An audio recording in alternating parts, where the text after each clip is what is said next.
Kia ora, I'm David Chaston with 90 at 9, brought to you by interest.co.nz. This week, get everything you need to know in 90 seconds at 9 o'clock with news. The social consequences of the Chinese economic slowdown are just not going away.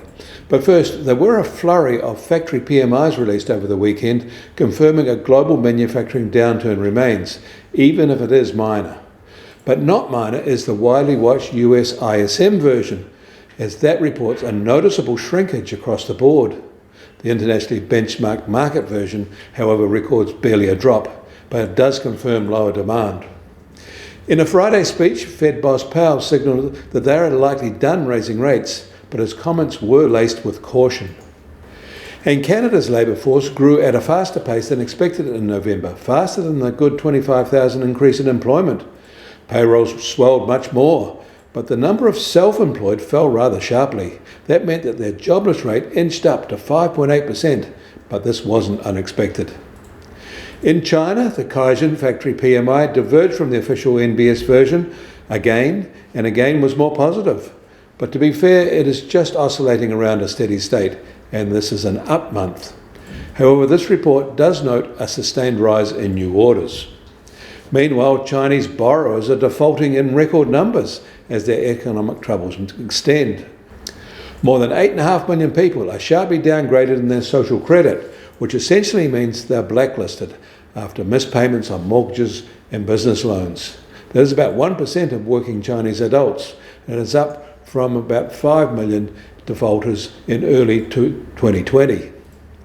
And another Chinese property developer is scrambling to save itself, Gemdale. In Australia, CoreLogic reported that in November the heat came out of their housing market as values across Melbourne dipped and Sydney slowed. US Treasury 10-year yield fell sharply on Saturday, now just under 4.21%. That's a massive 22 basis points retreat for the week and is now at a 2.5-year low.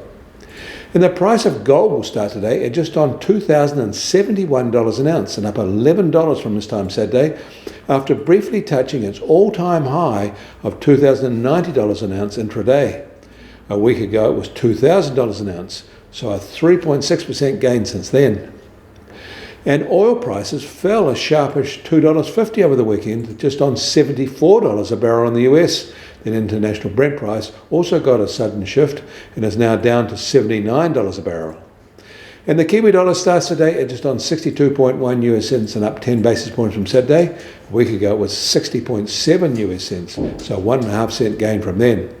Against the Aussie was still at 93 Australian cents. Against the euro we're firmer at 57.1 euro cents. That all means our trade-weighted index starts today at just on 70.8 and 10 basis points up from this time Saturday.